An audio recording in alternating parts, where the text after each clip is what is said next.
আসসালামু আলাইকুম সবাইকে। দেরি এই সময় একটু বেশি হওয়াতে সেজন্য আমি প্রিয় সুধী এবং সম্মানিত সাংবাদিক ভাই ও বোনেরা, আসসালামু আলাইকুম। আমি লাভ ঝুঁকি এবং সীমাবদ্ধতা সত্ত্বেও আমার বোন মুনিয়াকে ধর্ষণ ও হত্যা করার ঘটনার পর আমাদের পাশে দাঁড়িয়েছিলেন। আপনাদের সহযোগিতা ছাড়া আমার বোনের এই ইস্যুতে দেশবাসীকে এভাবে বসুন্ধরার কুখ্যাত এমডি সায়াম সুবহান আনভীরের বিরুদ্ধে সোচ্চার করানো যেত না। আমি জানি আপনাদের প্রায় প্রতিটি মিডিয়া হাউসগুলো বসুন্ধরা গ্রুপ থেকে মাসে বিজ্ঞাপন পান, তাই অনেকেই সেই বিজ্ঞাপন হারানোর ঝুঁকি নিয়ে আমার বোনের পক্ষে ধারাবাহিক সংবাদ প্রকাশ করতে হয়তোবা পারেননি।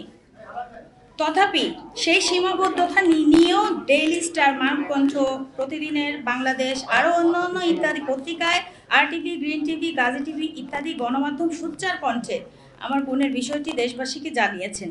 ধন্যবাদ। অন্যরাও যতটুকু সম্ভব নিউজ করেছেন, বিশেষ করে প্রবাস থেকে নাগরিক টিভি যে ভূমিকা রেখেছে তার জন্য আমি তাদের কাছে বিশেষভাবে কৃতজ্ঞ। আমি কৃতজ্ঞতা জানাই হাসিনা আক্তারকে টেবিল টক অনুষ্ঠানের জন্য, যেখানে আমাকে বেশ কয়েকবার টক শোতে কথা বলার সুযোগ দেওয়া হয়েছিল। আপনারা হয়তো জানেন, মুনিয়াকে মেরে ফেলার সংবাদ পাওয়ার পর আমি যখন গুলশান থানায় মামলা করতে গিয়েছিলাম, তখন থেকে ভূমিদস্যু বসুন্ধরা পুরুষ রাষ্ট্রযন্ত্রকেই কিনে ফেলতে চেয়েছিল এই হত্যা ও ধর্ষণ মামলার ঘটনাটি ধামাচাপা দেওয়ার উদ্দেশ্যে। তৎকালীন আইজিপি বেনজির এবং গুলশান থানার DC Sudip Kumar, DC Nazmul, OC Abul Hossain, SI Ali Ashraf, SI Ali Golam Mukhtar Ashraf হবে এখানে একটু মানে পিবিআইয়ের যে কর্মকর্তা ছিলেন এটা একটু এডিট হবে, তো গোলাম মুক্তার আশরাফ পিবিআই এবং সহ আনভীরকে বাঁচিয়ে দেওয়ার জন্য নির্লজ্জ ভূমিকা রেখেছিল। পরবর্তীতে গুলশান থানা আনভীরকে অব্যাহতি দিয়ে তাদের তদন্ত প্রতিবেদন জমা দেয়। আপনারা হয়তো জানেন, আমি আওয়ামী পরিবারের একজন সন্তান। আমার প্রয়াত বাবা একজন মুক্তিযোদ্ধা ছিলেন।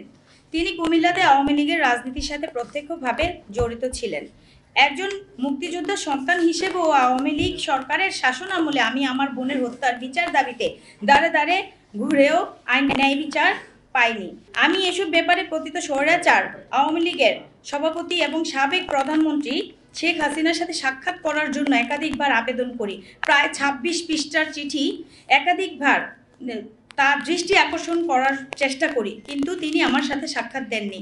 আমরা দেখেছি ছাত্র গণহত্যার সময় তিনি ভবন এবং অবকাঠামোর ক্ষতি দেখতে যান, অথচ ছাত্রদের দেখতে যাওয়ার সময় তার হয়ে ওঠে না। একইভাবে তিনি খুনি আনভীর ও শাহ আলমের সাথে ঠিকই দেখা করেছেন।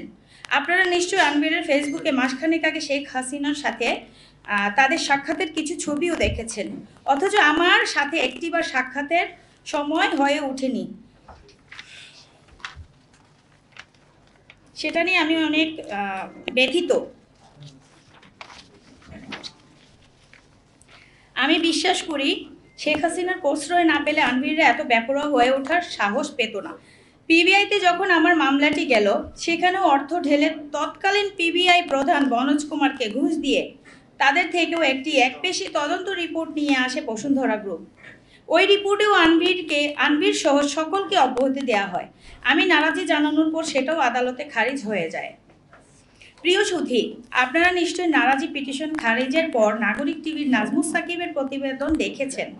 সেই প্রতিবেদনে নাজমুস সাকিব কিছু অডিও রেকর্ড ফাঁস করেন, যার থেকে প্রমাণ হয়ে যায় বিচারক কিভাবে প্রভাবিত হয়ে আনভীরের পক্ষে রায় দেন এবং আমার নারাজি পিটিশন খারিজ করে দেন। এভাবে মুনিয়া হত্যা ও ধর্ষণ মামলাটিকে নিয়ে তদন্ত রিপোর্ট ও আদালতের রায়কে আওয়ামী লীগ আমলে বিচারহীনতার সংস্কৃতিরই একটি নির্লজ্জ উদাহরণ হিসেবে আমি অবহিত করতে পারি।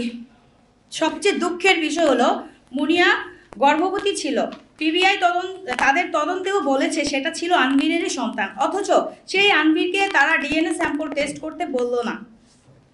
তারা মামলার অন্যান্য আসামি যেমন সাইফা, মিমু, পিয়াসাকে গ্রেপ্তার করলেও আনভীরকে একটি বারের জন্য জিজ্ঞাসাবাদ ও গ্রেপ্তার করেনি। অথচ বিচারের নামে কীরকম তামাশা হয়েছে সেটা নিশ্চয়ই আপনারা বুঝতে পেরেছেন, জানেন। প্রিয় সুধী, এত অন্যায় অবিচারের পরেও আমি আনভীরের হুমকি, টাকা, প্রলোভনের কাছে বিকৃত হইনি। আমিও হাল ছেড়ে দেইনি। আমার মামলা এখনো চলমান রয়েছে।